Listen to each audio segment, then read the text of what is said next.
Good morning and welcome to Rising. We just fell out of the coconut tree because we have a Kamala-tastic show for you today. We're going to be exploring her policies, her candidacy, and taking a deep dive into this woman who might become the next president of the United States. Take it away, Jess. Everyone's wondering what a Kamala Harris presidency and campaign will look like. Well, so far she's raised a whopping $100 million. It's less than 48 hours after announcing she would step in as the Democratic presumptive nominee. She received delegates' endorsement last night, solidifying her role as the presumptive Democratic nominee in 2024.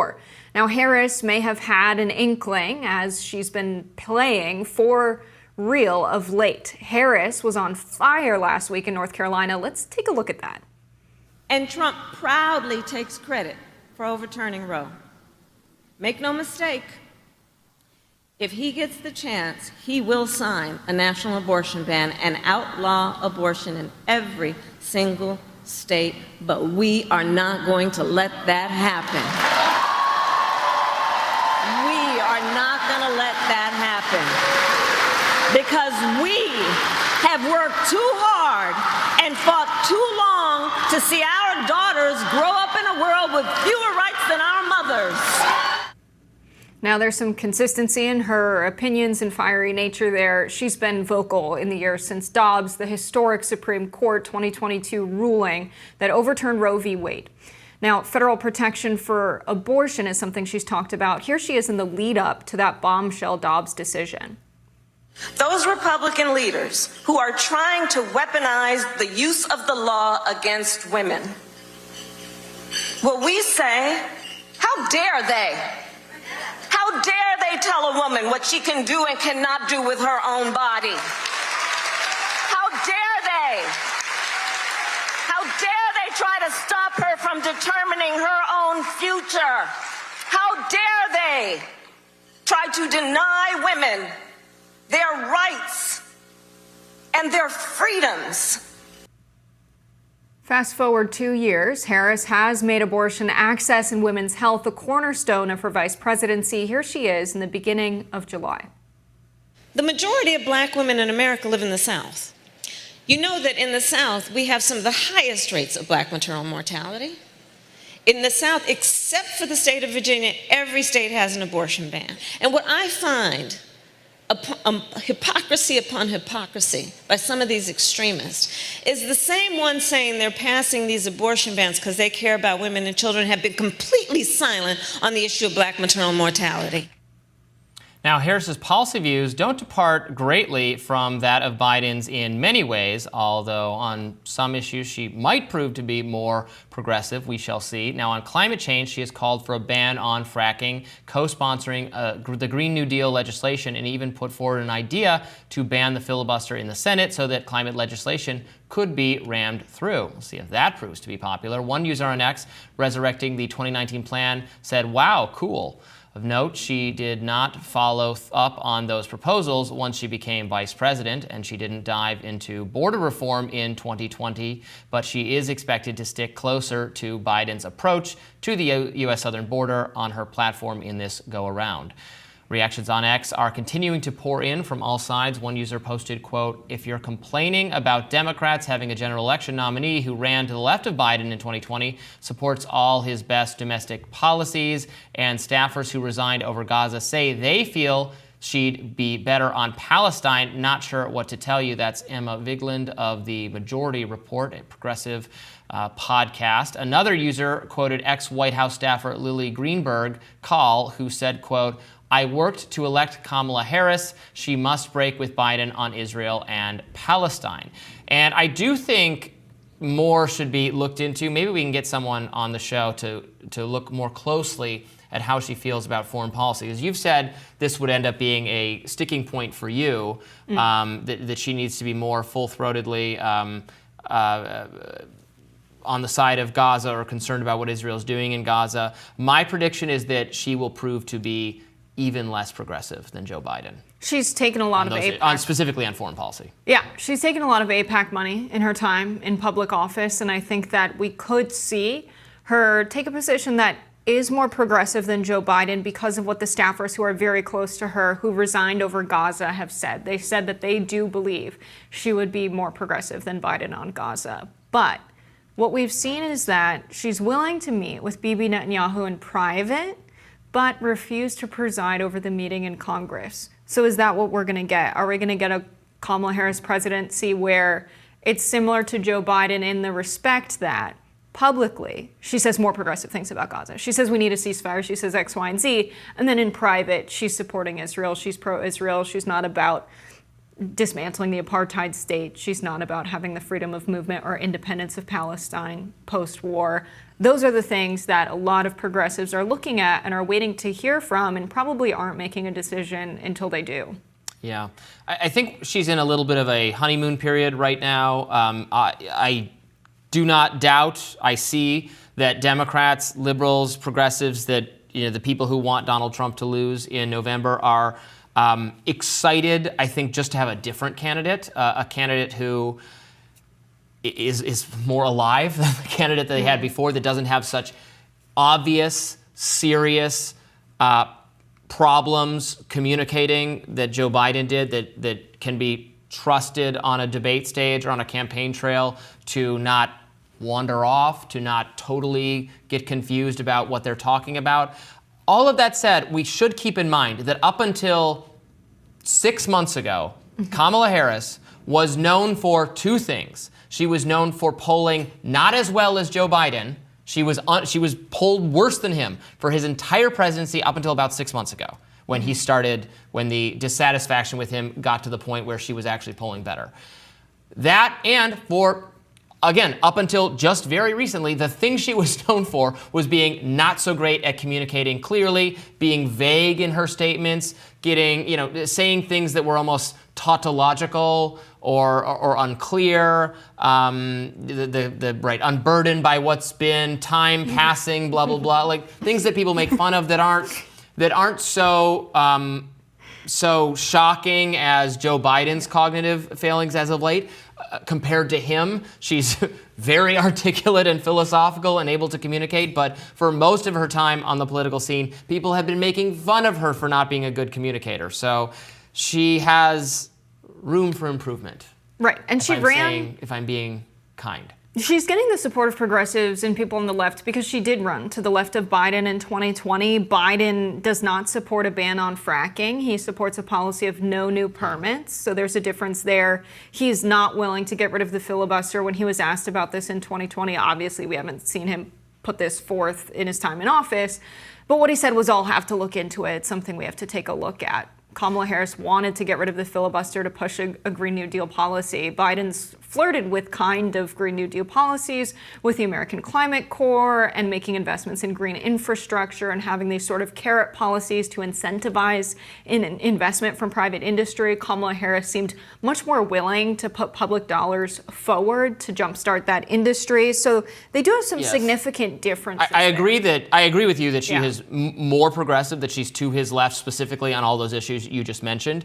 However, I think the problem for her is that those are not necessarily issues that are going to make her more popular in the states that she needs to win. I actually think Biden's political instincts on a lot of those issues, set aside the merits of whether you think they're a good idea or not, most of those things I do not think are a good idea, or I certainly don't think publicly subsidizing them are a good idea. It's fine if we take that direction as these technologies become better, more affordable, for everyday Americans. I don't think adopting those policies are going to help her with voters in Pennsylvania, for instance, the must-win state. So if she's going to have those policies, if she's going to continue talking about them, she's going to want to pair herself with a more moderate-seeming VP in the least bit. And that speaks to the fact that she had only, she's from California.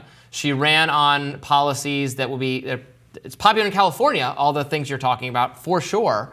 But this election comes down to the Midwest, and so have the last two elections. That's now where, it won't always be this way, but right now that's where our elections are decided, given the makeup of the country, given that those are heavily populated states that are closely, evenly split between Republicans and Democrats. So that's where the election will be decided, and I don't know if her deviations from Biden are actually well tailored to help her there. Now, in a six-way race, this Quinnipiac poll just came out over the last few days. It's got a margin of error of over 4%, and, the margin between Trump and Harris is within that. They didn't break this down by swing states or anything of that nature, not really looking at the demographics that, as you just said, will determine this race. They did look at 18 to 34, and now this is getting posted everywhere because it shows Trump at 58% and Harris at 39%, and voters 18 to 34. Let's also keep in mind, this was about 1,200 voters. 524 of them were Democrats, and they called cell phones and landlines. Young people don't answer the phone. They didn't say what the margin of error was right, for and young wasn't people. that poll had to have been taken before she was announced as president, right? I think that's from So this based poll on her. is over a few days, starting July 19th through Sunday the 21st. Well, what? So this it is was, recent. Well, yeah, but not she, since the Coconut Army rejoiced. Well, and not since she was announced. Biden, you said this was taken up until the 20th. Well, he announced he was getting out on the 21st. I know. So yeah. there was a lot of So anticipation, but we don't really know. Yeah. If these We young need time. people still believe She's this. she's being reintroduced on the national scene. We need at least a couple days for people to process how they really feel about her. Now, at the end of the day, would I be shocked? Would I be surprised at all if Donald Trump is more popular with, younger people than she? I'd be a little surprised if overall he's more popular than she is with young people. But if her popularity with young people or with black people is not quite living up to Democratic elites' expectations, it will not surprise me at all because, as I keep saying, she's an untested commodity. So we don't know. We'll find out. We haven't run very many experiments on Kamala Harris's overall electoral possibilities, plausibilities as a nominee before. We're just going to run it in the one time in terms of the general election and see how it goes. I think Democrats might come to regret that, but who knows? And everyone wants to know. So here at Rising, we're going to keep our finger on the pulse for you and let you know what we know. More Rising after this. Breaking news, Kimberly Cheatle, Director of Secret Service, has resigned following a disastrous performance on Capitol Hill yesterday, facing a relentless grilling from members of both parties. AOC asked some great questions, Nancy Mace as well, and then the leaders of that committee, Jamie Raskin and James Comer, had penned a joint letter calling on her to resign. And she has now done so, which is absolutely the right move, and I am glad to see it. The failures on display the weekend prior, when Donald Trump was almost assassinated, were spectacular and depressing. Her statements were pretty simple. She said the Secret Service's solemn mission is to protect our nation's leaders and financial infrastructure. On July 13th, we fell short of that mission. She also said the scrutiny over the last week has been intense and that it will continue to remain as our operational tempo increases. As your director, I take full responsibility for the security lapse. So, yeah, good. That makes sense. That was in an email to Secret Service employees this morning. I think it makes sense because, like I said when we discussed this, there was one of two options where she could keep her job, explain that it's a longstanding policy and this exposed a weakness, or tell us exactly what went wrong and who was responsible. If not you, we didn't get that. It makes sense for her to step down. Yeah, she really got it from all members of Congress yesterday. That hearing did not go well for her. She really didn't answer very many questions. She was asked very pointedly and directly about the security lapses, why they did not have that roof under control, why it was deemed outside the perimeter. If the range of the AR-15 is 600 yards and you could clearly get a shot off and hit Donald Trump from that distance, why it was not considered in the perimeter. Why he'd had a, and I'm not a gun expert, but he'd had a kind of scope with him that you can use to do land surveying. You can use it to do a couple different things, but it helps you have a accurate shot. He had that kind of equipment with him when he was checked by security, and they just let him keep it. I mean, they'll seize your bubble gum if you try to get into a secure area these days. They won't let you take it. They take people's water. They take anything that could be remotely suspicious to them. They seize it. So the fact that they let him keep that, or that didn't send a signal like, what's going on with that guy? And there's some reporting that it did. They just didn't. Then they lost track of him, like they were watching him, and then he kind of got outside their radar and like, oh well, it's just it's crazy. It's totally crazy, and it's given rise, as you said earlier when we discussed this on the show, it's given rise to quote-unquote conspiracy theories because people are like, how could they, this seems so incompetent, how could they just let this happen? Which is why I know a lot of people are thinking, were they involved? Did they want it to happen? Is there another shooter? What's going on? Which is, all, obviously, people are right to have questions, and we need a full accounting of what went wrong, although it seems like really basic and awful incompetence for which Kimberly Cheatle is responsible, and she was correct to resign. And to speak to those conspiracy theories a little bit, one that I haven't brought up on the show yet that's a little concerning is while this was being aired, the congressional questioning of Cheatle yesterday, she was asked about a second gunman. A lot of people have questions about this because a transmitter was found on his person at the time of the attempted assassination. People think he was in communication with someone, especially considering the reports of Iran having some kind of security threat towards the former president. Right. This was very interesting. And so when she this was enhanced asked, security. This was Iran threatened him, and this was an enhanced security. Go ahead. Sorry to interrupt. No, it's fine. It's ridiculous. But people had so many questions about this. During the hearing, she was asked, and there were reports on Twitter. People said that the stream cut. I don't know if they went to commercial. They said across many networks, the stream cut. I looked it up yesterday, and she said, we haven't found evidence of a second shooter. But it does give way to conspiracy theories. That's a ridiculous one. But what's the deal with the transmitter? That's what I have questions about. Are we investigating if he acted alone? I guess that's under the purview of the FBI.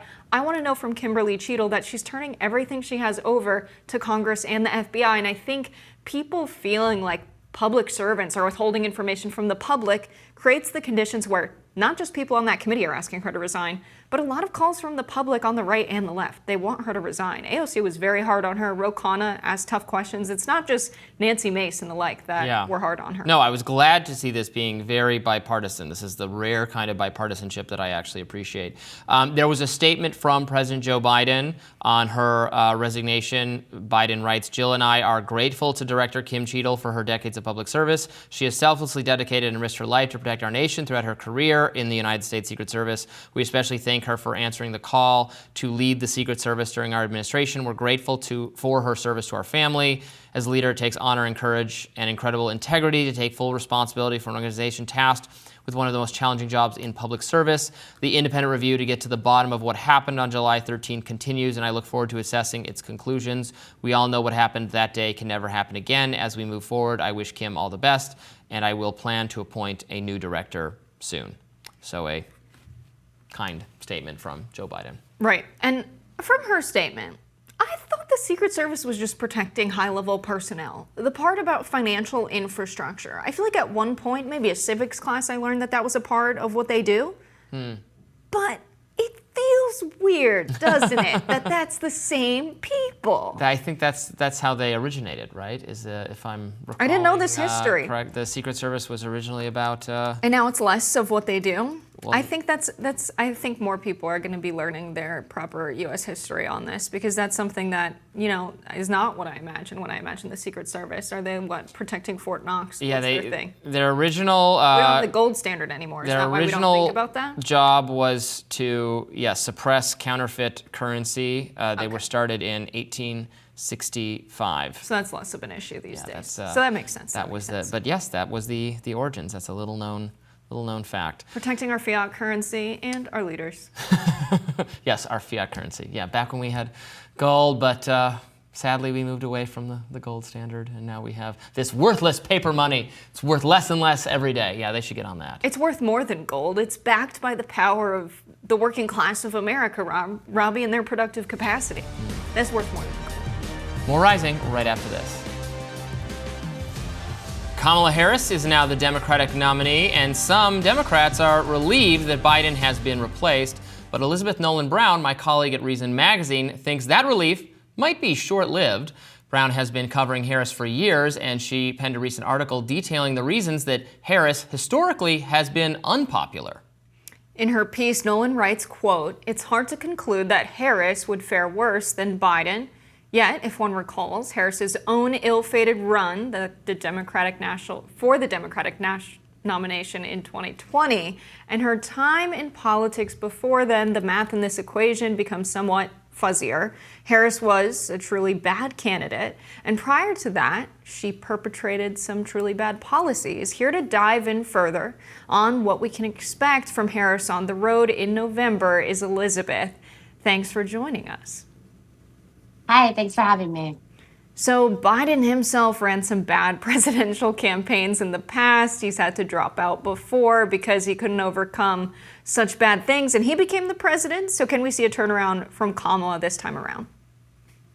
Yeah, I mean, I don't think it's impossible, although, she's got it going against her, the fact that she's inheriting everything bad about the Biden campaign, except for his age, right? I mean, she's closely tied to every policy that people already didn't like about Biden. And then she also brings a lot of her own baggage to this campaign, both from her time as a district attorney and attorney general in California, and from her more recent, exploits on the national scale.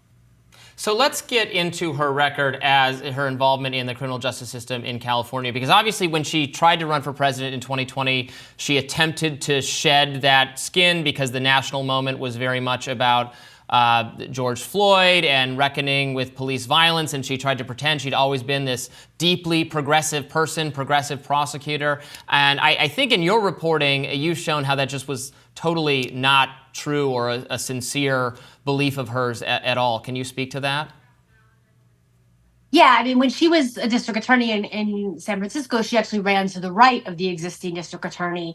She did speak she gave a lot of lip service to being a progressive prosecutor, but then once in office, she was, much tougher on crime, on all sorts of crimes too, not just on, the kind of crimes you might think that everyone could agree that we want to be tough on, but she cracked down on, people for marijuana. She cracked down on people for consensual prostitution. She cracked down on people for loitering, for truancy, when your parents are of kids who are absent from school. She wanted to put truant parents in jail. She cracked down on people for owning guns and not restoring them properly, and all sorts of things. So things that both the left and the right would not like being cracked down on, and just in general on misdemeanor quality of life crimes. She really was much tougher on those than the already progressive prosecutors there, which sometimes more moderate people might like. But I think the problem is that a lot of people on the left don't like her because of this. And then she's also spoken so much lip service to progressive justice, though, that gives a big opening for the right and for moderates to hit her on that. Say, no, actually, she's this radical because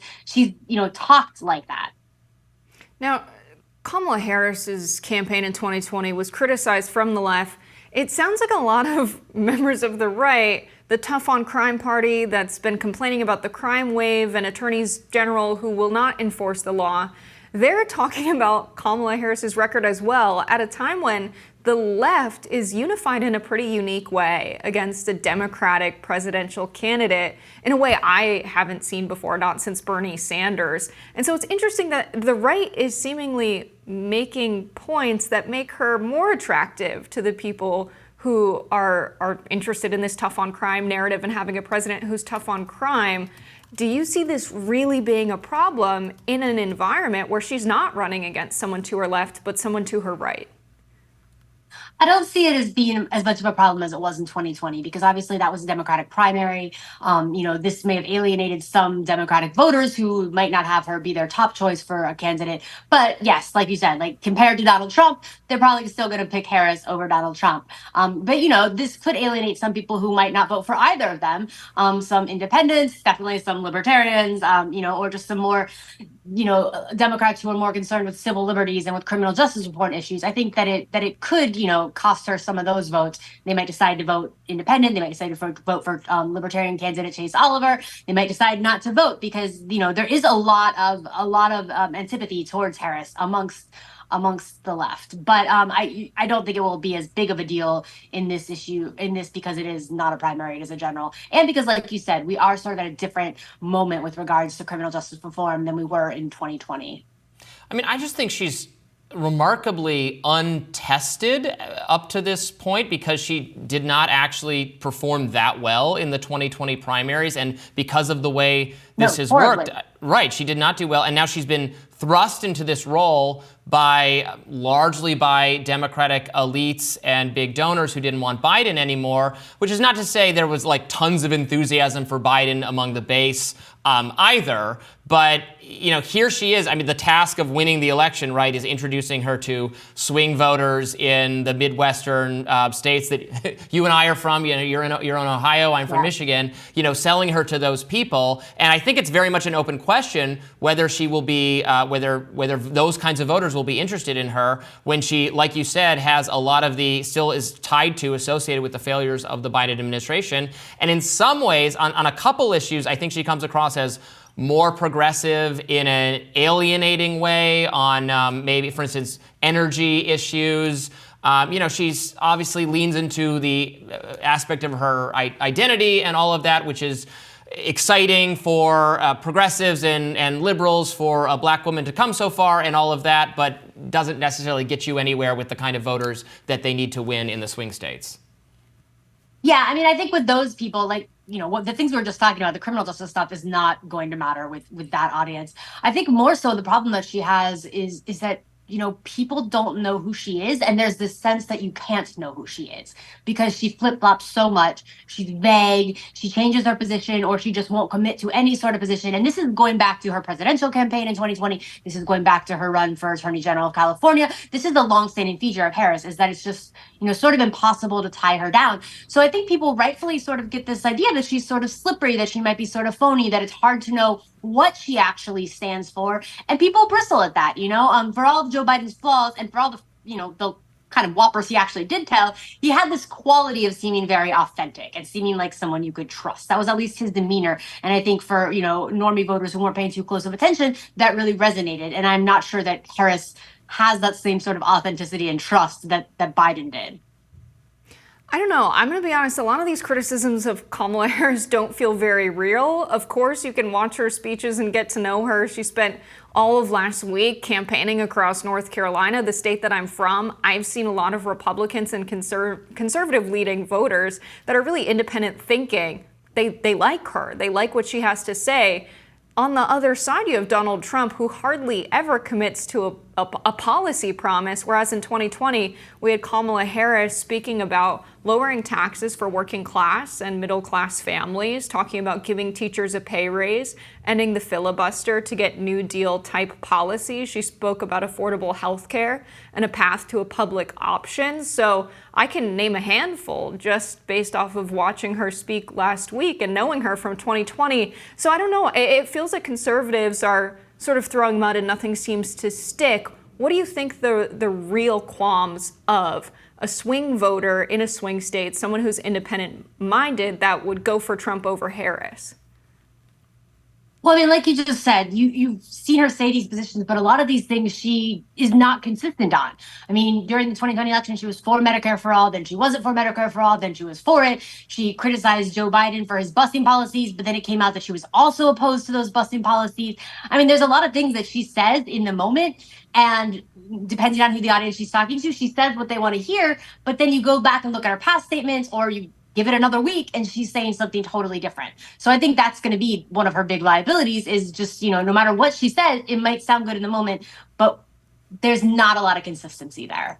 I feel like I could apply all of that to Donald Trump, though. Do you see what I'm saying? Oh, of course. Yeah, definitely. I mean, I'm not here to try and convince anyone to vote for Donald Trump either. I think that this is partly just talking about, I think it's good that people go into this with a clear view of who Harris is. I'm not saying that it's going to make anybody want to vote for Trump instead. I'm not a fan of Trump either. I will not be voting for Harris or Trump. But I think that, right now there's this rush to sort of portray Harris as this, almost, mythically good figure because everyone, wants her to beat Trump on the left, and also many moderates and, independents want her to beat Trump. But it's important that we look at her clearly. It's not saying that people shouldn't maybe vote for her still, but it's saying, like, let's be honest about her flaws, because, if we're just going to pretend like she's just going to, be this perfect candidate, the record does not indicate that. The record indicates that she's got some authoritarian tendencies too. She's not the anti-Trump. Yeah, and these flaws have been on display in the past. I agree, she certainly could win the general election. I am reasonably persuaded that she has better chances maybe than Biden, although, again, Biden has a long track record of actually winning elections, and she does not. And, what sounds good to Democratic elites on paper or like very plugged-in media people is not always the way swing voters in Pennsylvania and Wisconsin are thinking about things. So I'm open to the idea that she's going to really overperform relative to how she did last time. She's going to reintroduce herself to the American people, and she'll be this compelling figure. I think that's absolutely possible. It's just not really what we've seen from her so far in the past. And when you talk about things like, some of her past with the truancy thing, I mean, there are things like that is a criminal justice issue, but that is going to resonate with moderates and swing voters. The fact that she wanted to put the parents of kids whose children were absent from school in jail, I mean, that's the kind of thing that's going to come back to bite her. And this wasn't just like a one-time thing. She wrote in her 2019 book that one of the reasons she wanted to be attorney general was so she could implement a statewide truancy policy. Now, again, that doesn't really have anything to do with being the president of the United States, but I think that that's the kind of thing that, is going to be used against her, is going to be brought up again and again, and is going to alienate moderate Midwestern, average voters. Well, I'm choosing to be unburdened by what has been and hopeful for what can be. Elizabeth Nolan Brown, thank you so much for joining us. We appreciate it. Thank you. Well, it's been nearly a year and a half since Democratic Representative Nancy Pelosi held a leadership position in the House, yet she continues to be one of the most powerful lawmakers and puppet masters in Congress because she actually played a key role in the push to get Biden to drop out of the 2024 race. While she never publicly called on him to quit, she told the president she did not think he could win, and she cited polls, per CNN. Now, when it looked like Biden was not listening to that, she outmaneuvered him, going on Morning Joe. Let's listen. It's up to the president to decide if he is going to run. We're all encouraging him to make that decision because time is running short. I think overwhelming support of the caucus. It's not for me to say. I'm not the head of the caucus anymore, but he's beloved. He is respected, and people want him to make that decision, not me. He has said he has made the decision. He has said firmly this week he is going to run. Do you want him to run? I want him to do whatever he decides to do, and that's the way it is. Whatever he decides, we go with. She kept saying he should make a decision. He can make a decision that he had already made. I think she was trying to get a different answer, and she finally did get one. She obviously reopened the door to gain support for Biden to drop out, with having several House Democrats call on him to step aside after that appearance, including Representatives Jim Himes, Scott Peters, and Eric Sorensen. Pelosi was deeply concerned that Biden would take down the House and Senate if he stayed in the race. Simply, she was not going to let him tear down the House that she built. She also privately maneuvered to get her close allies to back Biden to drop out. And when Adam Schiff came out last Wednesday asking the president to step aside, it had her fingerprints all over it. Now, a Democratic insider told Politico, quote, Nancy made clear that they could do this the easy way or the hard way. She gave them 3 weeks of the easy way, and it was about to be the hard way. Now, reacting to Biden's decision to drop out, the New Yorker's Susan Glasser tweeted, quote, can't help thinking Nancy Pelosi just did with Biden what Mitch McConnell never had the guts to do to Trump. Vox's Dylan Matthews said, quote, Nancy Pelosi is the most important Democratic politician of my lifetime, and it's not close. Maybe we're in different lifetimes. I don't know, Robby. Pelosi has now thrown her full support behind VP Kamala Harris, tweeting, quote, with immense pride and limitless optimism for our country's future, I endorse Vice President Kamala Harris for President of the United States. I have full confidence that she will lead us to victory in November. So Nancy Pelosi pulling the strings there, talking like a mob boss. We could do this the easy way or the hard way. It would be a bad look unless she had the popular support for this, which she does. Yeah, so she did mastermind, was heavily involved in the effort to oust Biden, as was, from reporting I've read, former President Barack Obama. They both decided that Biden could not could no longer win the presidency. He could no longer vigorously campaign. There was no hope because he was not going to have some miraculous turnaround in terms of his cognitive ability, his ability to speak, to perform on the debate stage, to do what needed to be done to redirect the race. He was losing, and he was not going to be able to fix it. So they decided he had to go. He strongly disagreed, but it was not inclined to leave. It's funny, everyone like hailing him as a patriot, all his supporters saying, such a hero, he did the right thing, he put country first. He belatedly, finally was persuaded that they're going to humiliate him unless he gets out. So getting out is less humiliating, even though it is pretty humiliating. I think that's why he's not been seen in days. It's not just because he's sick, it's because he's embarrassed. They humiliated him.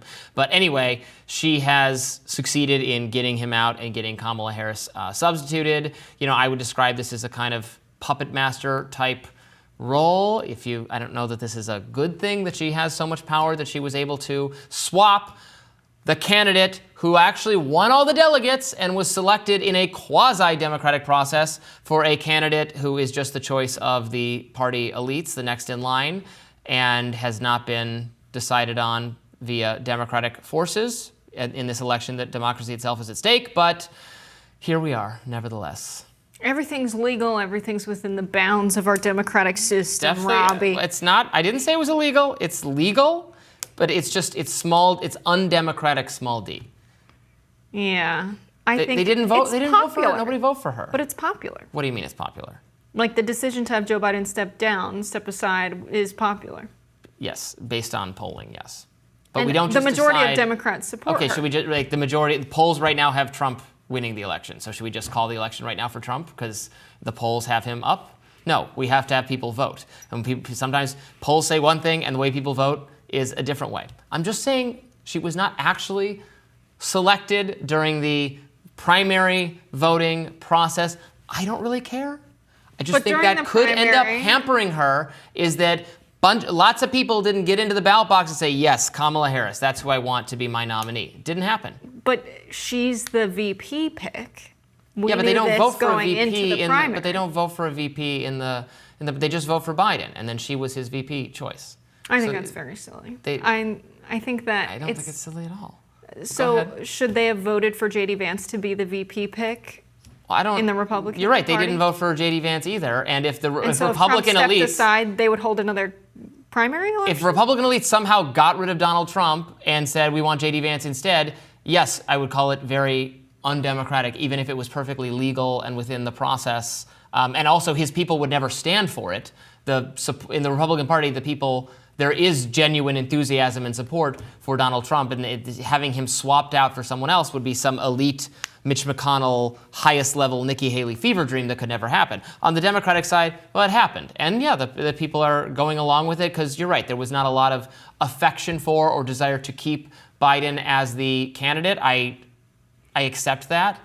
It's just, it was not a great process to get him to be the nominee, and it was not a great process to get him to not be the nominee. Do you think Both things that's are true because Trump has a cult of personality, or is it true because Republicans love democracy so much they always want a popular election for all of their leaders? No, Republicans they love Trump. The Republican base that's, I would say, loves Trump. That's You why can say they it's a wouldn't cult of stand a personality. J.D. Vance Right, they love presidency. Trump. It's not a love for democracy, it's a cult I didn't say mentality, it and was he's the leader. Well, I didn't say it was love for democracy. It's a love for Trump. If you poll, But if democracy is the issue that they're pointing out, Robby. well, but it's the Democrats who are saying They're like, it's why the don't issue you of guys have democracy. a cult love for your guy like we do? Well, why don't you just have? They don't like 'cause their we candidate. care about Look, that's not my policies. problem. That's not my fault. That's not my problem. The Democrats don't like their candidate, and Republicans do. So you're arguing on behalf of these people who believe this? No, I'm pointing out that the process. I'm saying that if Kamala Harris loses in November, Yes. part of the reason I think will be that this was a hasty decision to have her be the nominee without. Again, we didn't have to coronate her already. We could have had an open convention. Again, I'm saying we, but I'm not part of the Democratic Party. Mm-hmm. The royal we. I could have observed a process where you actually have delegates haggling and deciding who they want, and having other people stand up and say, no, it should be me, Mark Kelly. No, it should be me, Gavin Newsom. No, it should be me, Secretary Mayor Pete Buttigieg. We're not doing that. We're just saying, no, Kamala Harris, swapped in. This is who swapped out. soon I will have a new apprentice, far younger and stronger than the last one. That's what happened here. Yeah. You didn't even react to my Star Wars reference. Bill Weld is upset that there wasn't a full-fledged primary in 2020 when Donald Trump was the presumptive nominee and they didn't have a full-fledged primary? I am not taking the position that the vice president needs to be selected by a democratic process. The vice president is selected by the person at the top of the ticket. But Bill Weld wanted to run against Donald Trump. Bill Weld was primary, the libertarian but Trump was an vice incumbent. president. What? Trump was the incumbent, and he was the presumptive nominee without a real primary process. I'm not saying that the Republicans did what year was that? Yeah, I'm not saying the Republicans had a healthy democratic process in 2020 to arrive at their candidate, and guess what? They lost. They lost. Maybe because they didn't do it the old-fashioned way, where you actually have people decide on the candidate. They did it this time, where they had a real process. Nikki Haley got involved, Ron DeSantis, some other fine folks, and we got Donald Trump, and he's headed toward victory in November. I don't know what's going to happen, but now this is a cohesive ideology from you, Robbie, on what should have happened it's not and ideological. why. I'm just pointing out. So many people. That Michael Schellenberger has made this point. I saw Michael Tracy making this point the other day. I interviewed him at great length on Rising about 2 weeks ago. People can go back and check that out. That it's just like, again, this was done at the behest of the elites and the most wealthy donors. It was not done over the objections of the base because they were not clamoring for Joe Biden anymore. But that doesn't change the fact that this swap happened because of elite pressure and donor pressure. Yeah, I think we can all take a lesson from France and realize that in moments of political turmoil, you can put an election together pretty fast, actually. And it's interesting because you point out these people who believe that, it's respectable that Biden stepped aside and he's a great patriot, an American hero, and how good of him to do this. I disagree that it's respectable, but I do agree it's the best thing he's ever done in his political career. So on the one hand, I'll give him that, but he should have stepped aside sooner, to your point, so we could have actually had a real primary process, and the people that were pressuring to step aside, it followed the debates when the public reacted to him. They knew he was like that behind closed doors. They should have pushed him to do a public appearance, show him to the public, show everyone what he's like. Now you have public support. Now you can push him out. Now you can have a real primary. There's a reason they didn't do that, because they were afraid it would be a candidate that's even more progressive than Kamala Harris. He should have never run for re-election in the first place, and the complicity of his high-level staffers in hiding the reality of his decline. We don't know at what point it set in and got this bad. Yeah. But they tried to hide, not from the American people, obviously, which is bad for. We need someone competent, cognitively fit to be the president of the United States, but they hid it from their party, and this is the result. It's kind of like how BlackRock passively has a majority of votes in some cases on the boards of these companies based on how many shares they hold, which are not technically theirs because technically people give money to BlackRock and BlackRock invests it for them. But executives at BlackRock do have a say. They do have the shares. They do have influence over these companies, but they're not the owners of the companies. And isn't that American politics as well? Nancy Pelosi is not the president of the United States, but she technically has the support of the party and technically can tell the president what to do. It's all a big puppet show. Emergency powers for the Supreme Chancellor. That's what I'm hearing. More Rising right after this. Vice President Kamala Harris is receiving a groundswell of support from black voters. On Sunday night, 45,000 black women took part in an hours-long call to organize for Harris. And last night, political strategists and groups, including Win with Black Men and the Collective Political Action Committee, both dedicated to growing black political power, came together for a Black Men for Harris call. Win with Black Men has raised over $1 million to support Harris and the Collective PAC. Renowned film director Spike Lee came out in support of Harris, posting on Instagram, "Once again, a sister comes to the rescue." But Kamala Harris's race is already becoming an issue for the right. Representative Tim Burchett attacked her as a, quote, DEI hire. Biden said, first off, he said he's going to hire a black female for vice president, and that he just skipped over. What about white females? What about any other group? It just, when you go down that route, you take mediocrity, and that's what they have right now as a vice president. So are you suggesting she was a DEI hire? 100%. She was a DEI hire. He said he was going to hire, and she didn't. Her record is abysmal at best. I mean, to his point, Which one, Robbie? well, she was picked for the role of vice president as his running mate because she was a black woman. I mean, that's explicit, Also right? because she was qualified, though. That's Well- the part that they leave out, is there's a whole pool of qualified black women, and among those he chose Kamala Harris. Well,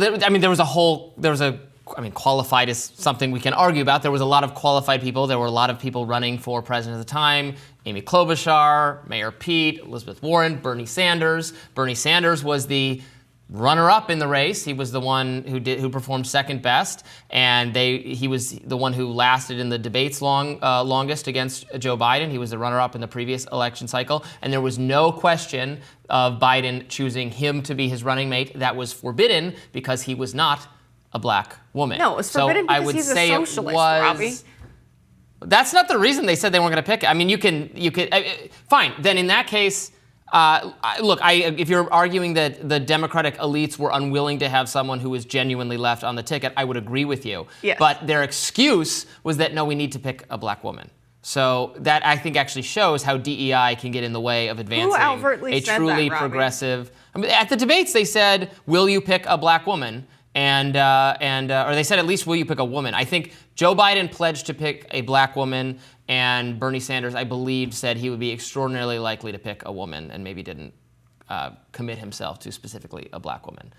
Look, that's the reason she was selected. I'm not saying she is unqualified to be president. You can say she's equally qualified as the other people, and thus the extra advantage. And also, it's not purely who is the most qualified. It's who makes the most compelling ticket in order to get people to vote for them. So you could make the argument that she was picked, or her race and gender was part of, running a winning campaign. Now, I know many progressives would say that, however, despite her being a black woman, does not make her necessarily popular with black people or women. Did she have any actual natural base of support among those groups? I don't know, but I think it is. I would agree that she was picked for those reasons. I think we know now, considering they raised $1.5 million in the first Zoom call of 45,000 people and $1 million in the second Zoom call, and they were highly attended. I think she absolutely has the support of the black community, and I think Birch's Well, there's point, no one else. There's no one else. I mean, you think there's no other qualified black? No. What I mean is, she's not running. I mean, she's running against Donald Trump, but she's not. Yeah. She's not competing in a Democratic primary for the votes of people. She has totally sidestepped this entire process, given how this is going on. She has been thrust into this position now for the second time. She didn't do well when she ran for president 4 years ago, and then she was selected for the ticket. And now despite and they won winning, on that ticket, though. Isn't that important? she won. She won, yeah. But again, she didn't win against other Democrats. It wasn't like Democrats all got together and decided, who's the Democrat we want the most? It's Kamala Harris. That never took place. Didn't take place this time either. That's not what they did with J.D. Vance either among the Republican Party. That's I'm not saying he has some natural. I mean, he's not my favorite character either, but I think it's a fair knock on her that she has been thrust into this position because of her identity. I mean, that's true. It's just true. But Birch's point is that she's not qualified because she's a black woman, and that a white woman or a different candidate would have been more qualified. I mean, if that's what he's saying, I disagree with it. I don't think she's unqualified because she's a black woman. That's the argument they make. Well, they say DEI hires are picked because of their race and are therefore unqualified, which is ignoring the reality that there are a ton of qualified people, and among the entire pool of candidates, they pick some people because diversity is valuable. Well, what makes you qualified in this case is kind of subjective, right? I mean, it's the subjective determination of the American people who makes for the most qualified person to be president. It's not like there's an entrance exam and whoever scores the highest becomes the president. That when people complain about DEI in that context, what they're frustrated with is that if you have people who, for instance, for college admissions, score lower on the entrance exams or have lower grades, but are selected for admission over other candidates because of extra consideration for people of their race or some other factor. That is what is irritating, or in hiring. That's what people complain about in DEI. You're right that in elective politics, it's not some objective criteria that is being met. It's just the judgment of the American people. So, right. And I think that fine. they're more likely to like someone who's been a public servant, who was a corporate prosecutor, and then who was a U.S. senator, and then who was the attorney general, and has been serving in public office for over 2 decades versus J.D. Vance, who has only served in the Senate for a year and change. So I think that when we compare the criticisms of J.D. Vance and Kamala Harris, why is Burchett not worried that J.D. Vance is picked as a DEI hire? What? Because he has a working class background?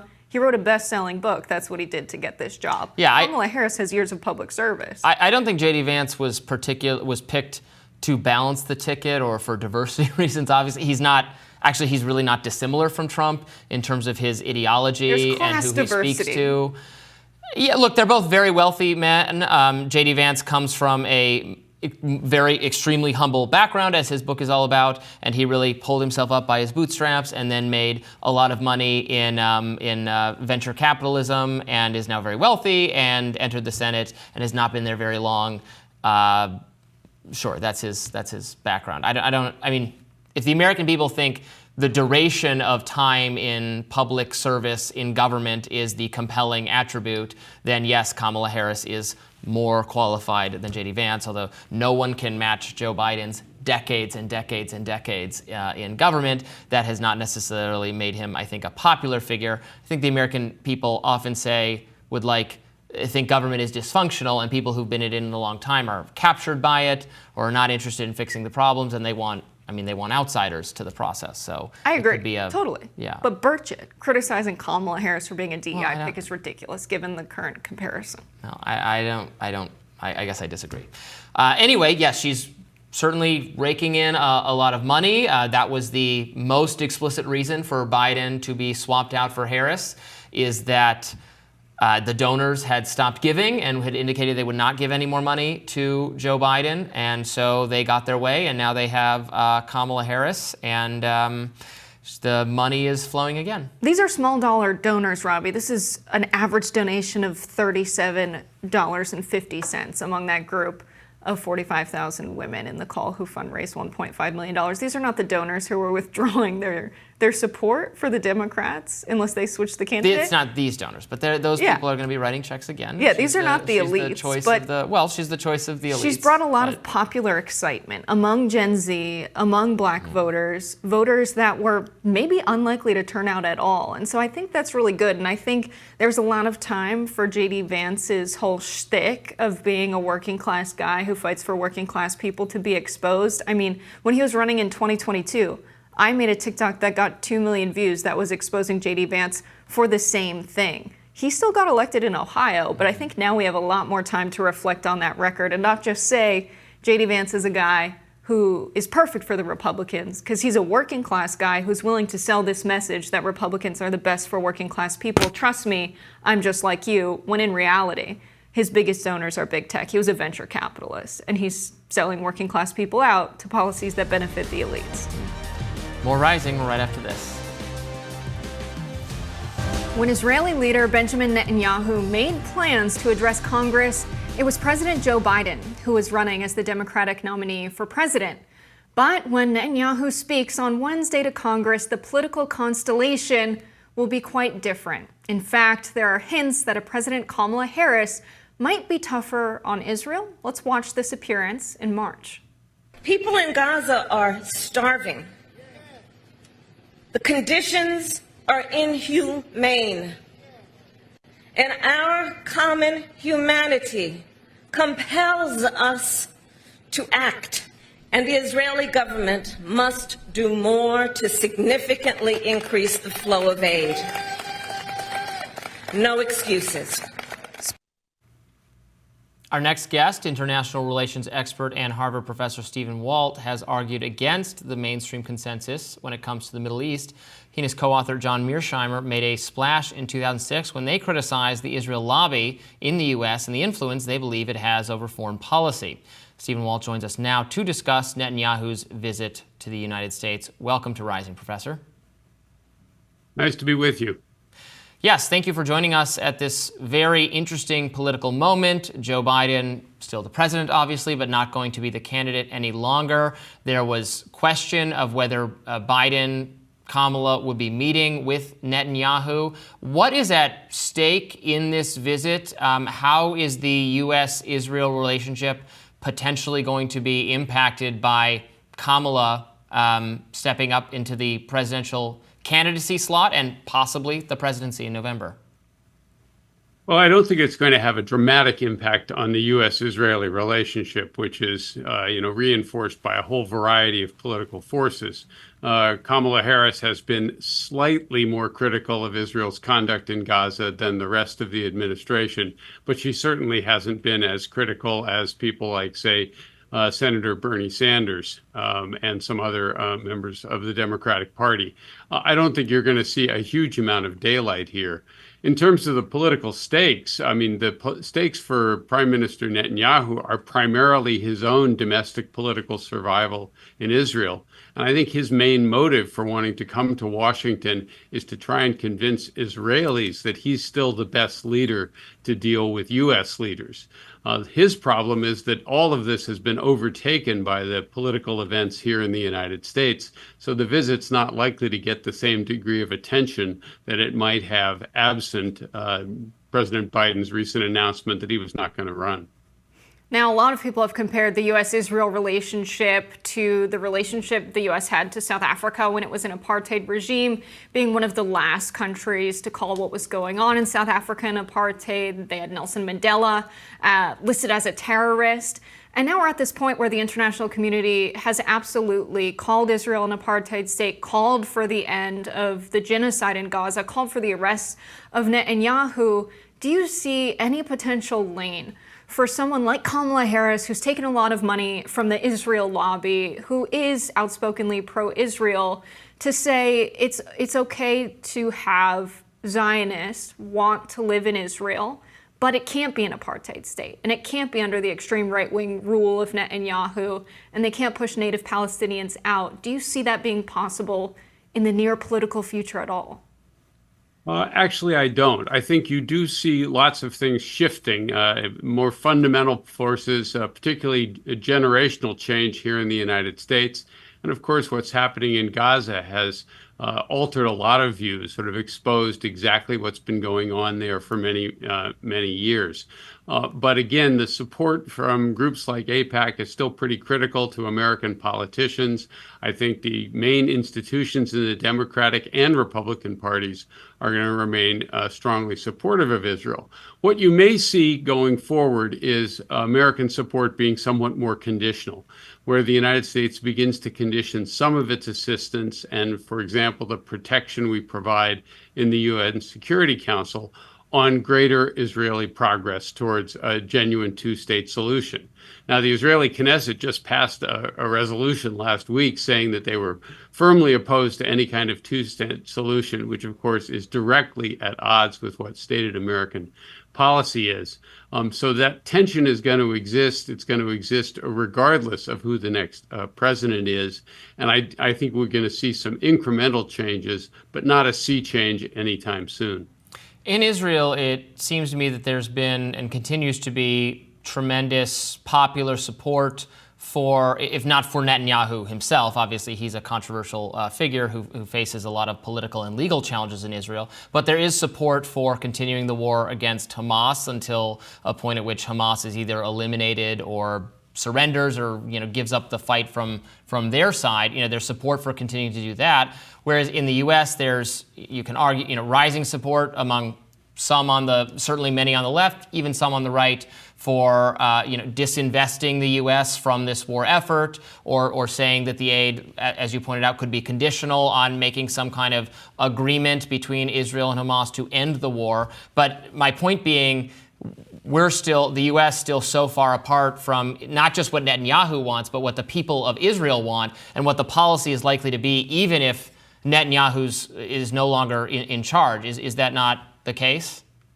Well, there's not been a lot of daylight between what the Israeli people say they want and what the Biden administration has been doing for Israel. We've been providing the military means for them to wage the war. We have not tried to shut that off. We've protected Israel diplomatically. We've, protested or cast doubt on the decisions of the International Court of Justice and the International Criminal Court. So there's not a lot of daylight between the U.S. government and where the Israeli people are. The difficulty that the United States and the Israeli people have is that the war in Gaza is not going to solve the underlying political problem here. They're not going to be able to eliminate Hamas completely, and they're certainly not going to be able to eliminate the Palestinian desire to control their own fate, to have their own state, to be able to govern themselves. That's not going to be solved by this war, and that's certainly not going to be solved if the war expands, which is still, unfortunately, a possibility.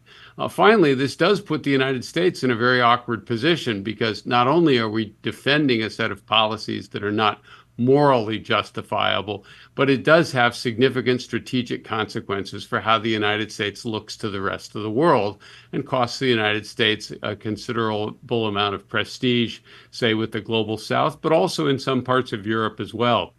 So it's a policy that's both a strategic disaster for the United States, but also morally tarnishing as well. Now, we saw Israel pull a tactic that they've used time and again. This is not new, but when a lot of America was distracted, the news cycle, everyone was paying attention to an attempted assassination of former President Trump, we saw the bombing of Yemen by Israel. Israel has taken credit for it. And in response, we've seen reporting that Putin is now considering providing arms and material support to Yemen, essentially putting the United States in a proxy war with Russia. How does this change anything, if at all, about Netanyahu's visit? I don't think it's going to make much difference. I mean, the purpose of the visit, as I said before, was for him to sort of bolster his standing among Israelis. He also, I think, wants to make Israel's case in front of a friendly audience. All the people there are going to be generally supportive of Israel. He's going to defend what Israel's done there. He's probably going to try and thank Congress for providing the additional assistance that it has authorized throughout the war. So I think the developments in Yemen are worrisome. It's not surprising Israel retaliated to a Yemeni drone strike. The difficulty, of course, is that what the Houthis in Yemen are doing, attacking shipping in the Gulf, attacking Israel to the extent that they can, is a direct consequence of the war in Gaza. And the way to get those things to stop, the way to actually cool things down with Hezbollah in Lebanon, is to actually have a ceasefire that ends the conflict and begins to move us towards a political solution. And until that happens, problems in Yemen, problems around Israel are going to continue. What is the situation in Gaza right now? We haven't done an update on this in a little bit. Can you describe some of the ongoing horrors and destruction? I mean, is there any building left standing? This has been going on for so long, such a complete campaign of bombing and destruction. What is happening there is horrific. And if it were happening anywhere else in the world, the United States would be moving heaven and earth to stop it. And we certainly wouldn't be arming those who were conducting it. So it really is, quite a departure from what Americans like to think are our values. There are probably at least 40,000 Palestinians have been killed. Up to half of them women and children. There's a study from the British medical journal, The Lancet, that estimates the number of people killed maybe far in excess of that, maybe closer to 180, 190,000 people. And I think over time, of course, it's going to become increasingly clear just what the human consequences of this had. So there's no question that Israel was entitled to respond after Hamas conducted its illegal attack way back in October.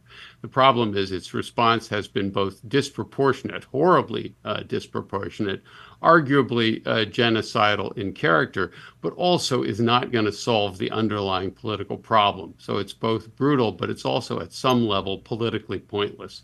And that's not something the United States should be backing. And Israel's in a bit of a bind right now. They've been cut off from their access to coal, which is an energy source that they heavily rely on from the nation of Colombia, which sells it to them. We also are in this place where there are a lot of reports of Israel running out of weapons. Now, the conventional arms transfer policy that the United States has, it says the United States will not give arms to human rights violators. We've also had members of the State Department say they don't agree that Israel is a human rights violator. They don't agree with what the United Nations is up to. They don't agree with the ICJ or ICC. These are things the State Department has said before. But is this an example of very effective propaganda? Because the same aggressive and egregious human rights violations we're criticizing Russia for in their actions in Ukraine, Israel can be guilty of in Palestine, in Gaza.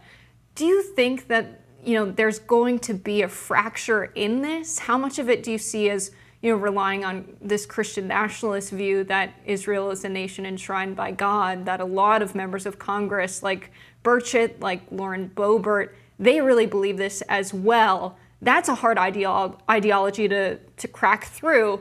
But among average Americans who don't prescribe to those more extreme views of religion, do you think there's a world where they break through this propaganda? Well, I think, for most Americans don't care that much about foreign policy and may not be paying that close attention, even given how vivid and dramatic and horrifying these events have been. But I think what you're pointing to is, again, the cost the United States is paying overall. The United States has benefited from the sense broadly in the world that it maybe stood for positive values, if not always as consistently as we would like to. But the contrast between the position we have taken in Ukraine, understandably, and the position we are taking with respect to Gaza is not lost on other people around the world. And particularly in countries that have a history of colonialism, who have an image of the world that, sort of Western powers are always imposing their will on others.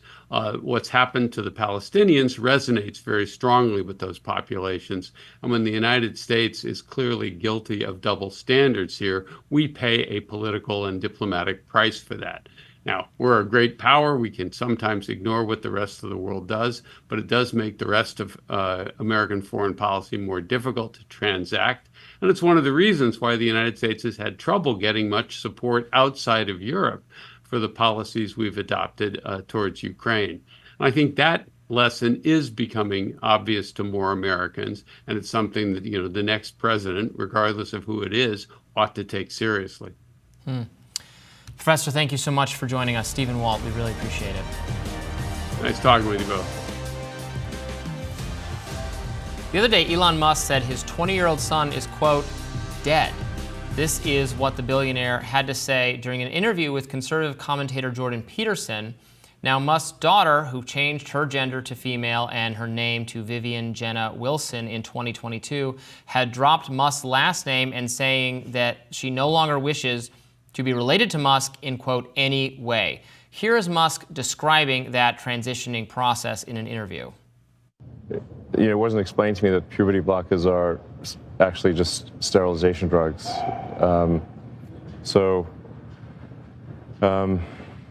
Anyway, and so I lost my son, essentially. They call it dead naming for a reason. Yeah, all right, so the reason it's called dead naming is because your son is dead.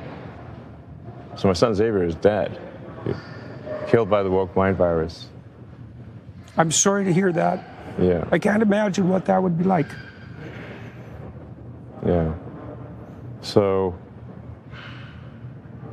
Yeah, and there's lots of people in that situation now. Right. It's not pretty, and lots of demolished kids. Yes. Yeah, well, that's a good reason to be the final straw. All right, so let's. So I vowed to destroy the woke mind virus after that. Now, in the hours after that interview airing, Musk reshared a post on X that read, I'm 100% in support of adults pursuing whatever gender they please by whatever means they like. More power to you. However, we will look back at this time when doctors and quote professionals pressured parents to perform surgery and give hormones to children. With great shame and regret, the detransition stories are just starting, and they are devastating. These stories always include the parents and children being bullied into making irreversible decisions, end quote. In his mission to destroy the woke mind virus, Musk tweeted yesterday, they should actually teach this in biz school. Polite greeting, name, relevant personal link, manage expectations. He's discovered basic social skills. Good for Elon, very happy for him. I'm concerned that him and a lot of people in his, whatever you call it, I don't know, the Musk guys, they have, it's really a lot of conservative people and right-wingers at this point. People in my DMs were saying that, you're useless because you're 28 and you have no children. This idea that reproduction and fertility is what gives someone value. You didn't lose your child because they can't have kids anymore. Maybe he shouldn't have so many kids with so many women and be an absent father, and his kids would actually talk to him and he could have influence over their lives' decisions. Having your son only be your son if they're able to reproduce is ridiculous. It erases them as a human being. I don't think that's what he was saying at all. And we should be clear here, this is important because this is Elon Musk's entire reason for becoming a conservative and a supporter of the right, and now a major financial backer to Donald Trump. This is his origin story. He was not politically involved. He was Democratic, a centrist Democrat before this. He has moved to the right because of the personal experience that he had, where he had a child transition, change genders, and he says go through this medical process that he now thinks was exploitative and bad and akin to sterilization. And he regrets, he had a son, and he thinks he's lost that son, and the person, now a daughter, no longer wants to have anything to do. He didn't abandon the child or any of his children. This child does not want to have anything to do with him. And look, it's not other people's families are not my business, is my general reaction to any of this. And I don't know at what age, the transition started to take place. Now, he says he has no problem with adults doing it. I have no problem with adults doing it. And I don't know what at age this begun, but there it is. Yeah, I think by speaking publicly about personal matters and being such a staunch advocate against other families making decisions for their kids, he opens the door for us to criticize him. Well, but he feels duped by what he calls the medical establishment, by therapists, doctors, etc., who did not, in his view, again, I don't know what actually happened, but did not sufficiently explain the consequences of going down this gender transition route. And the fear But he doesn't say that. He doesn't say they lied about his child. Well, he said they misled him. He said he didn't understand it was going to do not it was going to be sterilizing. His child very likely knew that. The child's mother very likely knew that. Elon Musk didn't speak to that. We can't say that for certain. He is against the transgender movement. He is against having puberty blockers for children. It is pushing someone to have an identity and to develop physically in a direction that they don't want if they can't get access to puberty blockers. It's just not the conservative movement that's against it. It's like several major studies conducted of the efficacy of puberty blockers in a host of European countries. They're now going back on their very trans-affirming guidance because science showed that this was not improving the mental health outcomes for young people, and it was hard to argue that this was medically indicated or necessary. Again, so that it's not just conservatives who are concerned about this, and the concern is of young people who are. And I saw another post where Elon clarified that at the time the child was his son was gay and autistic, and he was perfectly accepting of those things, and worries that young people in those situations are being pressured or being too quickly pushed into making body-altering medical decisions that they're not fully aware of and will come to regret it later. That is the concern that people have with what has gone on. I don't think anyone has been bullied to become transgender. I don't think anyone has, as a parent, been bullied to force Maybe bullied is the wrong word. I don't think Peer anyone's pressure. pressuring parents to force their children to transition. And there's no cases where doctors have forced this upon their patients. That's all made up. Well, I know people who have transitioned and then detransitioned. In the same way that I know people that have gotten breast augmentations and then reversed that, and people who have gone down career paths or started college and then changed their mind. The idea that that makes this something we shouldn't do is ridiculous. Elon Musk's really upset about the taboo nature. He's not used to the idea that someone can change, and I think that's where this is coming from. Well, but wouldn't you want the person to be really sure that this is in their best interest and be very understanding? Why do you think they are? Conservatives don't want to force breast enhancement or any other bottle on young people. They don't, And the people who get those are sure at the time they get it, in the same way that children who transition are sure at the time they get it. Okay, but most people, the reason they bring up the peer pressure aspect is that is the social contagion aspect of gender dysphoria, where now, because it's become more acceptable, you have a significant number of young people not going through with the surgery or the medical interventions, but suddenly changing their gender or identifying as a different gender and all of that. And most of those people, according to studies, end up just it's a phase and end up just identifying as the gender that they were born as. And so the fear is that if you suddenly scoop up all those people who say, wait, I'm a different gender, and then you throw puberty blockers or surgery at them, you're going to end up scarring a whole host of people that actually were going to end up being perfectly fine and feeling comfortable and normal in their own bodies. You know, puberty is a difficult thing. Young people have bad, men and women. When your body changes, it's like hard and it's difficult. It doesn't necessarily mean the fear is this new model saying, oh, there's something wrong with you. Here's what you have to do because of that, when it's just very ordinary and normal to feel uncomfortable in your own skin for periods of time. And you grow out of that. Most people grow out of that and are happy the way they are. There are, I grant, a number of exceptional cases where I'm sure a person, even a very young person, would absolutely be helped by having surgery and puberty blockers. And again, it's not really my business. I'm not going to say that's right or wrong. Certainly there are cases where it is the right medical option for you, and I'm not going to prohibit it based on that. But I just think we ought to be really careful here about what we're getting young people into. Regret is higher for elective surgeries. Most of these are plastic surgeries. A lot of people aren't electing for other kinds of surgeries.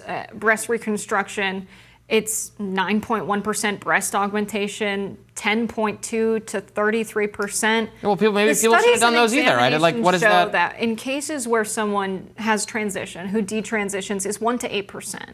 The percent of the population in the United States that is transgender, a conservative estimate would be 5%. So among those, not everyone transitions. Those are just people who identify with another gender. They don't go through puberty blockers or these treatments. So why, if we believe families should get all of the information and should make the decision, and that peer pressuring them when their child has gender dysphoria to transition is wrong, which I don't think people are doing that. People are saying you have this option. That's what medical professionals are doing, which is who Elon calls out. That's the reality. So are we peer pressuring people to make a decision in the other direction based on Elon Musk's opinion that the data wasn't enough in the case of his own child? Why are we now peer pressuring people in the other direction if peer pressuring is wrong? Can't we just let families make their own decision with the information they have? Well, then we're not disagreeing. I think families should make their own decisions based on the information they have. I think medical experts should be honest with families about what the procedures entail and what the science about it says, and then it's your body, your choice, and you should make an informed, you and your family, if the kid and the family and the doctors are all on the same page, you know what? If it's good or bad, doesn't really pertain to me. You get to make that decision. Of course, there are going to be cases like in the Elon Musk case where the family and the child disagree, and you're going to have medical experts that say, well, this is a good idea, and medical experts that say that's a bad idea, and then that ends up being a very tricky situation for public policy, because then that does involve public policy. If everyone's on board with it, I just don't care at the end of the day. It's not I'm not responsible. Yeah, I think that the But heart if there's of it, dissent, then it has to be, that's where the policy comes in. And that's where many people on the right, and not just on the right, it's much bigger than just the right. Again, Europe has reviewed these policies now, European countries, and found a lot suspect with them, is that the model is too affirming, is too quick to recommend to young people who are depressed or LGBT or autistic or women who are just going through puberty, young girls, and are uncomfortable, that this is the best option for them, when in the vast number of cases it is not the right option. It's the right option sometimes, certainly, but not at the rate it's being recommended. That is what the concern is. Yeah, I think that's for the scientific community to figure out, is what is the proper approach. I think The problem I have is that conservatives who don't believe anyone should ever transition are fear-mongering and making it seem like these are extremely destructive processes medically. And they're doing it because they're anti-trans. And that's really dishonest. And I think that infringes on people's personal freedom if you get to the extent of pushing policy in that direction. But Elon, that doesn't describe Elon. Because he's saying adults should be able to do whatever they want with their bodies. But He's so talking about should children with their doctors and parents.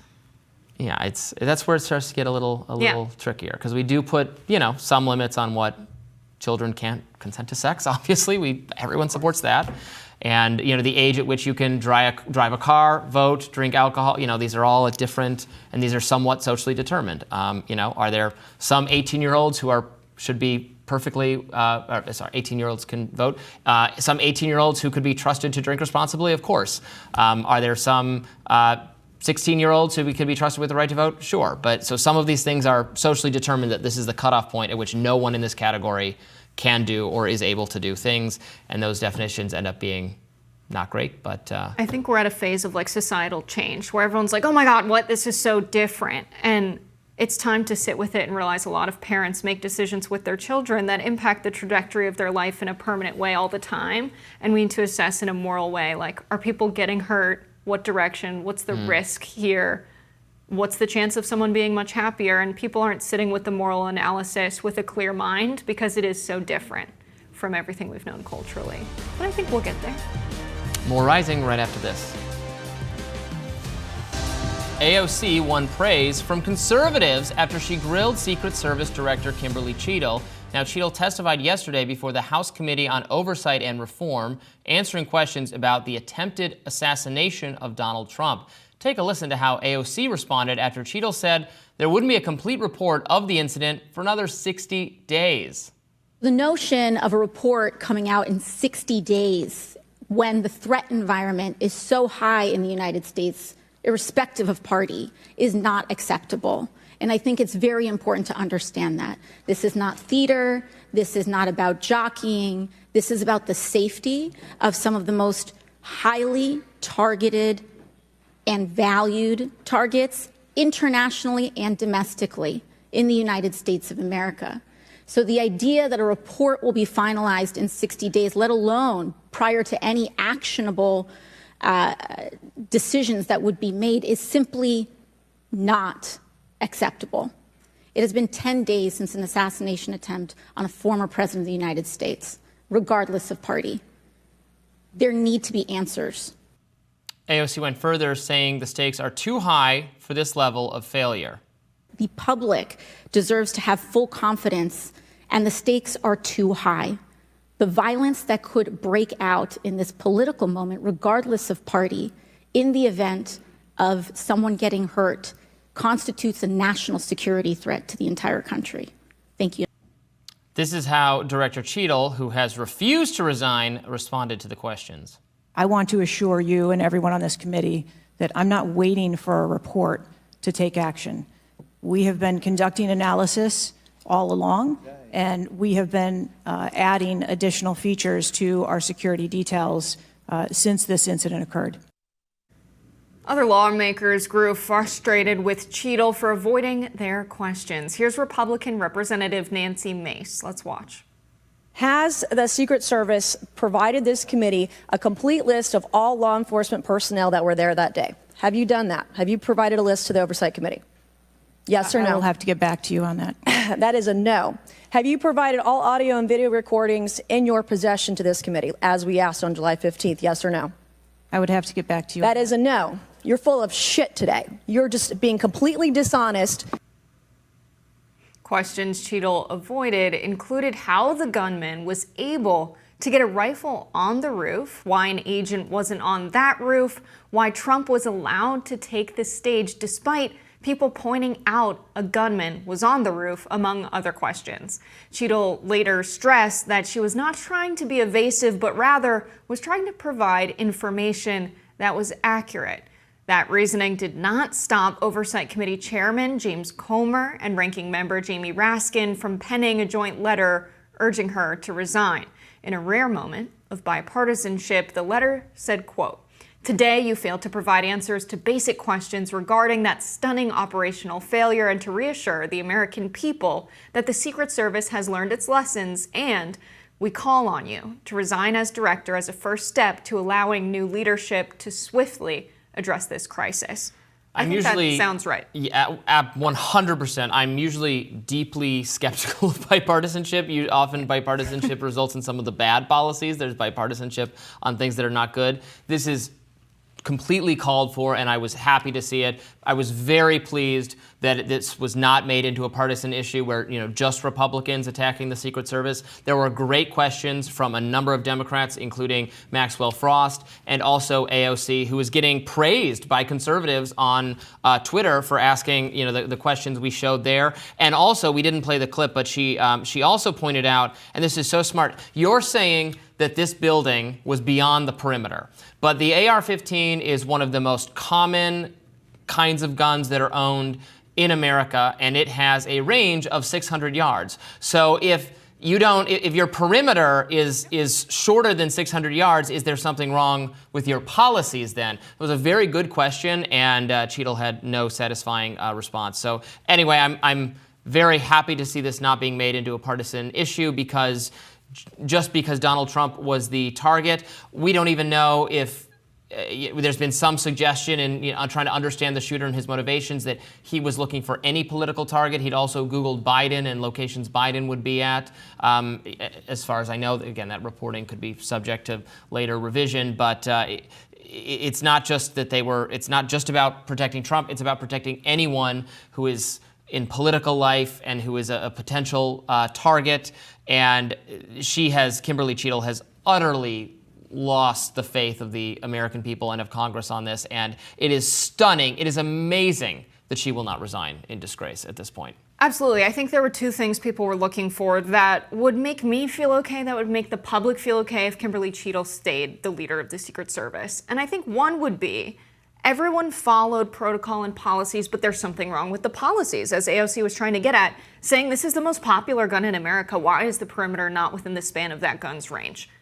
That's a reasonable question. She should have said, you're right, and this has revealed that there's something wrong with the policies that we've had for many, many years, and we need to change our policies. And something like this, thankfully, didn't result in a successful assassination, and we're able to adjust our policies before it does. That would have been satisfactory. Or she could have said, there's nothing wrong with the policies, but the failures occurred here, here, and here. The fact that she wasn't able to do that and wasn't able to give a straightforward answer because she didn't have the information she needed to be accurate. She should have prepared better. She should have said, I'm going to be asked a lot of these questions by Congress and I need to know the answers. She didn't do that, and I think that makes her a bad public servant. Right, she just refused to answer. And we're so sick of this. We're so sick of a total and complete lack of accountability from people in roles like this, who are administrators, who are working behind the scenes, and when something goes wrong, it's always someone else's fault or some nebulous process that went wrong. She is in charge of the Secret Service. She is ultimately responsible for the policies, and the failure here seems pretty egregious. That roof was not sufficiently checked or was not within the perimeter, or that they didn't have people stationed on top of it, or that the information that there was a shooter was not relayed to the team around Trump fast enough to get him off the stage, even though minutes elapsed between bystanders pointing out the shooter to the police engaging, an officer climbing up to that roof and engaging with him and distracting him. This is all taking place. Trump is still talking on the stage. There's no effort to move him or get him down. And, and Trump was struck by a bullet. It's a miracle he was not more seriously harmed, and someone else was. Someone lost their life because of these failures. So this isn't a whoops, we got to do better next time, but thankfully no one was hurt. No, Donald Trump was hurt, not seriously, thank goodness, and 2 other people were hurt, and a man was killed. A man lost his life because of this failure. So the idea that she doesn't resign, but people never resign anymore. People never take accountability. It's true of our political leaders now. They're much less likely to resign. Menendez has just been convicted, senator from New Jersey, of very serious financial crimes, money, gold bars stuffed into corners of his house. And he's not resigning from office. The Democrats and Republicans are going to have to force him. They're going to have to eject him because he won't resign in disgrace. People will not let go of the power they accrue.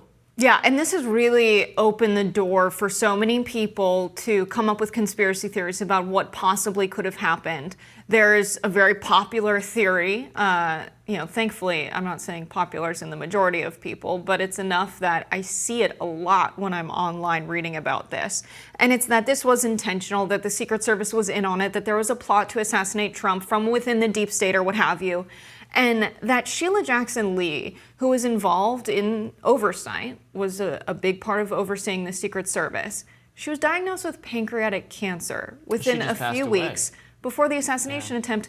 She died because she had pancreatic cancer, one of the most deathly cancers. People are saying that she was intentionally killed so that she couldn't say what the Secret Service was up to. That's ridiculous. She wasn't found in her car like a Boeing whistleblower. But this is what happens when you have this kind of misconduct within government and the kind of corruption of Bob Menendez, is people lose trust. And then they come up with these conspiracy theories to try and make sense of this sense that they have that something's not going right in our government and that I shouldn't trust them all the way. And that's a scary place to be for American politics. No, I absolutely understand why people are asking, they have a lot of questions, because how could they screw up this badly? And a lot of people say, well, so there must have been malice in it. It must have been deliberate. I absolutely understand why people understand that. What is often missing from that analysis is that there is just gross malfeasance and incompetence and a lack of accountability. This is, in government work, there's often more structural protections from being fired or being held accountable for wrongdoing. It's very difficult to get rid of people. The government is very vast, so this is not true in all agencies or in all cases, but it can be hard to remove leadership from government organizations, and so there is often people asleep at the wheel, not doing a good job because it's hard to fire them. This on her watch. The presidential candidate was nearly assassinated, and she's not even resigning. So, and I don't know. I don't even understand the mechanisms in place. Could President Biden order her to be fired? I imagine he can, and probably should when he when he's feeling better and is ready to make public appearances again. He was missing. Yesterday there was a lot of speculation of what is going on with Joe Biden. I think he's probably just humiliated and kind of hiding out. But speaking of conspiracy theories, there was a lot yesterday going like, is he still alive? What is going on? Yeah, there's a lot going on, and the corruption and the misconduct is what opens the door for that. I blame people like Bob Menendez and Kimberly Cheatle for these conspiracy theories. I don't blame the American people for drawing conclusions with the information that they have. More Rising right after this. There were reports over the weekend that RFK Jr. was seeking a position in a possible Trump administration, maybe as head of Health and Human Services, but in an interview with Piers Morgan yesterday, he criticized Trump for filling his previous administration with corrupt corporate figures, according to him. Let's watch. I would say that the Democratic Party no longer has any authentic relationship with the American middle class. The Democratic Party I knew as a boy that represented cops and firefighters and working people is gone. And then the Republican Party has all kinds of problems with their own. President Trump, who got a huge boost from the assassination attempt, and I commend him for his courage and his leadership during that very, very challenging time. He announced yesterday, according to the New York Post, that he is choosing between Jamie Dimon, who's the head of Morgan, and Larry Fink, who's the head of BlackRock, as his Treasury Secretary. And this is, I think people cannot take seriously his promise that he's going to drain the swamp. If he actually once again brings these swamp creatures in to run our government, BlackRock is the American middle class is not fond of BlackRock, and they see, all of the machinations, its role in the war in Ukraine, where it's got not only the contracts, because it owns all the military contractors, to blow up Ukraine, all the bridges and ports and schools and hospitals, but it also has the contracts to rebuild Ukraine. And, it owns the credit card companies that are bankrupting Americans, that are charging 32%. All of the economic problems that we have, which are the result of this systematic strip mining of wealth from the American middle class and sending it upward to this new oligarchy of billionaires. It's all been orchestrated by BlackRock, and to bring them in to run the Treasury is not, I think it sends a bad signal. I think it's going to be a vulnerability for President Trump.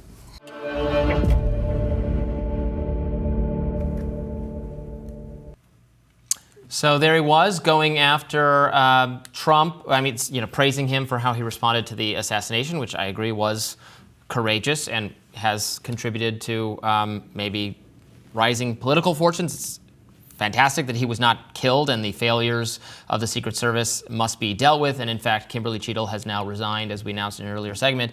But saying that, if the Republican Party wants to be the party of the working class of everyday people, and break from its past perception as a kind of organization that not only is just rewarding or helpful to the rich, but is sort of actively, and this is something both parties do when they get into government, is like changing the rules. Because I'm for free markets and I'm fine with businesses flourishing and I want less regulation. But when they put the business people in charge of setting the rules and regulations, then they end up, they can enrich themselves, and then you can have a playing field that is not level, where the most well-connected business kind of figures can make their own lives better and their own firms better. And I think what he was saying there is that is every bit what you could expect from a Jamie Dimon or a Larry Fink, being involved, some of the wealthiest, most influential and powerful business people in the world.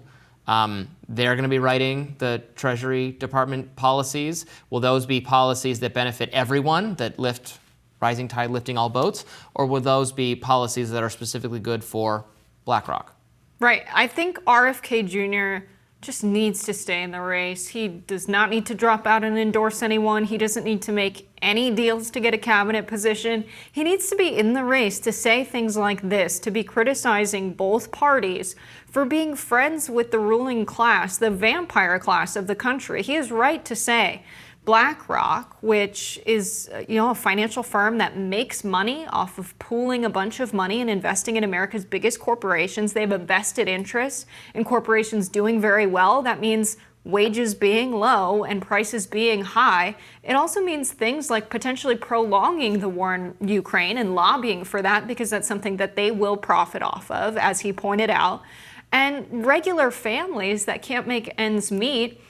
A big part of this is rent increases. BlackRock has a ton of real estate investments. And a big part of this is they've taken on debt in order to make ends meet. And now a part of paying their regular bills is paying off interest. He's right to point that out as well. And we just don't see establishment Democrats or Donald Trump talk about this. And so saying a Trump presidency this time around can't be, again, hiring people from this ruling class, this vampire class. And there's a difference between business people who own small businesses and medium-sized businesses, and these people who own and run the major businesses in the country and are honestly running the country into the ground. You can't say you're an administration for the people and have those people in your administration. So he needs to be on the outside criticizing that, and maybe make a deal with Trump. Say, I'll endorse you if you promise not to put any of these people in your administration.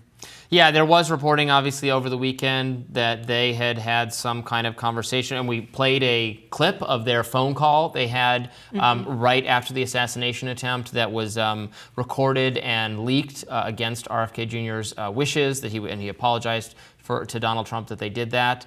Trump, in that phone call, there was no explicit promise made. It sounded like perhaps they were possibly going to discuss or come to some kind of arrangement that if RFK Jr. was going to support Trump, that he would get something out of it. But no, I think he should absolutely remain in the race. And it sounds like he intends to remain in the race. And he's not, and you know, Democrats they've jumped all over this narrative. They're like, oh, he's here to help Trump, and he's just, you know, trying to make it so Democrats can't win. But again, he's pulling voters. And the closer he seems to Trump, the more likely he is to actually pull voters from Trump. So if you're a Democrat, it doesn't actually even make sense for you to want him you should want him in the race if you think he's actually a secret figure of the right and is only appealing to people on the right. Of course, that's not actually the case. He appeals to some people on the right. He appeals to some people on the left. He appeals to some people in the center. He appeals to some libertarians. He appeals to some people who are just not going to vote for any other candidate, want an outsider. And I think he is having an important impact in the race, talking about some things that, don't get mentioned, like what is the financial incentive for people who will be profiting from the Ukraine war? War is not profitable or good overall for society, but the firm that literally manufactures the weapons, well, it's good for them, and they should not have say over our policy, but do they? And those are important questions to ask. So I'm glad he's still in it, raising those questions, and as I've said before, it was just inexcusable to not have him in that debate that will now go down in history as the debate that ended Joe Biden's quest for a second term.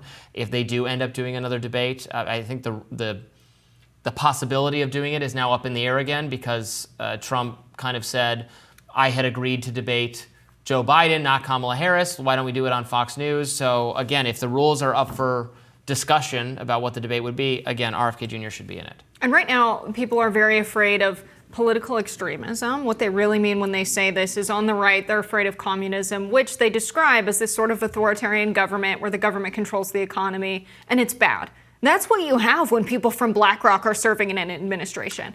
And what do you have the fear of on the left? You have the fear of fascism, the merging together of the corporation and the state. We're describing the same things. Whether or not these are the real definitions, the accepted definitions among Marxists, or the accepted definitions among followers of Mussolini or what have you, I really think that we have common ground in all not wanting this to be reality, and the fact that neither of the major parties, neither of the front-running candidates have talked about this is a crisis. And that's why RFK Jr. is never going to get accepted by either major party, is because he's willing to call that out. We will be back with more Rising right after this. Donald Trump's running mate, Ohio Senator J.D. Vance, hit the campaign trail yesterday, and some of his comments don't seem to be landing. It is the weirdest thing to me. Democrats say that it is racist to believe, well, they say it's racist to do anything. I had a Diet Mountain Dew yesterday and one today. I'm sure they're going to call that racist too, but it's good. I love you guys. But you think that wasn't landing? Not at all. No. But they are going to call everything involving him racist. No, they're not. Sure they are. Now people are will. I'll say it, Diet Mountain Dew is racist. I wonder if he's going to get a cease and desist at this point, because this has millions of views online. People are anticipating Donald Trump will drop J.D. Vance as his running mate because he's embarrassing him on the campaign trail. No, he's not. A lot of people are saying this. The people, the big people on the internet. Many people are saying. Many people are saying. I think he's doing fine. I am not the biggest fan of J.D. Vance. As I've said, he was not my top choice for the role. I think he's almost too similar to Trump in terms of his ideology, and is not really well positioned to reassure swing voters or bring in moderate voters. Obviously, he has a very compelling backstory, and he is an effective speaker and a very smart man, and he will do well speaking and debating. His ability to do that is not really in question. I would have preferred someone of a more libertarian bent, which is not surprising as a libertarian. He's not really. He doesn't cater to libertarians. He doesn't like libertarians very much. So that's fine, but he's the VP. It's fine. He's going to do a perfectly well-tailored job, and I thought he was doing fine there. Diet Mountain Dew it's not racist. It's not very good. I was a big Mountain Dew drinker in high school, and for most sodas, pops, colas, depending on what you call it, what part of the country you're from, most of them, the Coke Zero version, I think tastes just as good. Mountain Dew is the exception. Diet Mountain Dew tastes far inferior to regular Mountain Dew. You wanted someone more libertarian as the VP. I wanted someone funny. We can't have everything we want. We can't have either of those things with J.D. Vance, apparently. You think that was funny? I thought it was funny. I did not. And the audience there did not either, Robby. It was so quiet in that room. It was like when Jeb Bush said, please clap. And then he goes, haha, I love you guys. It's giving like friend who got too drunk at the hangout and is just like, haha, I love you guys. It's giving. Everything it's giving. That's a Gen Z thing. That's a Gen Z thing. It's in my vocabulary. It's in my lexicon permanently. There's no getting that out. But I think J.D. Vance should come up with the Vance dance and dance to Brat Summer to win his likability back from the American voter. What is Brat Summer? Go ahead. Brat Summer. I thought you'd never ask. My boyfriend actually asked me what Brat Summer is last night, and I was like, this is adorable. So Brat Summer, Brat is an album from Charli XCX. Okay. You might know her from her hit song, I Love It. She is a gay icon. It's gay club music that gay people like to dance to. And the album is a big hit. And so we're saying we're having Brat Summer. We're all listening and dancing to the album. And it's become a bit of a meme, but it's not to the point where Kamala Harris has become a part of it. Like when SNL was making fun of Sarah Palin, it was great fun, hilarious, until they invited her on and let her in on the joke. So the moment that Kamala Harris like outwardly accepts Brat Summer and Coconut Tree and all of these Gen Z memes, it will become cringe. So as long as she doesn't touch it, this is going to boost her campaign because people are making edits to the album songs of Kamala Harris. And the color that goes along green. with it is this lime green color? Okay. Because that's the color of the album? I'm sure I've heard the music out and about in the happening places of DC. I just wouldn't specifically identify it as of yet. But now I'm going to be all about it. We're going to do the Apple dance. Robby agreed to do the Apple dance. The Apple Brat Summer dance. I've made no such agreement. We're going to make a TikTok. It's going to be so fun. Our producers are reminding me that Kamala HQ has the Brat Summer green as their banner. I think they're getting away with that because they're assuming Kamala HQ is the staffers running the account who have embraced this, but not Kamala herself. Mm-hmm. And so I think that's why it hasn't reached the point of cringe yet. But it's getting close, and she could make a mistake there. But yes, it's the green stuff. It's the album.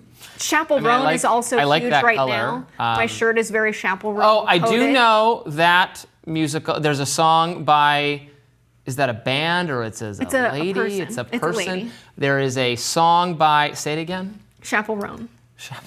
I feel so Chappell right now. Roan. This is the oldest I've ever felt on this ways. show. I've heard the song. I do like the song. Yeah. What's the song? There's a whole album. There's Midwest Princess, Pink Pony Club, Kaleidoscope. Not that one. The one that's Red on the radio Wine, right now. Supernova. Maybe it's that one.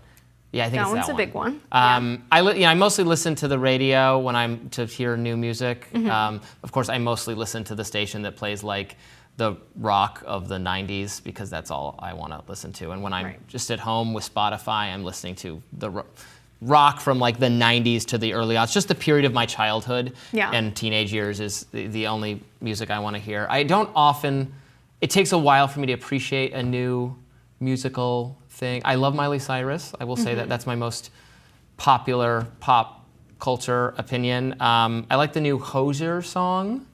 Oh, that's a good one. That's on the radio a lot. Too Sweet. Too Sweet. That's it. That's a good one. That's a good Robbie's becoming hip. We're making Robby hip. Soon he'll be TikTok dancing. We'll make TikTok. I will never seem hip as long as you're sitting in this chair. I will seem like the most out of touch, elderly, aging millennial in the entertainment, media, political landscape. But thank you very much, Jessica, for filling me in on the pop culture moment that is happening. So this is replacing, right, the pink palette of the Barbenheimer summer from last year. Is that what we've moved from pink to green? That feels so much more like elder millennial vibes. Well, millennial pink was a thing. But Chappell Roan does sometimes have a pink vibe. Okay. But it's green for Brat Summer. And Femininomenon is a song by Chappell Roan that people are making edits to Kamala Harris for, so that's also relevant and a part of this. Kamala Harris. She comes and goes. She needs Gen X too, so thanks, Robby.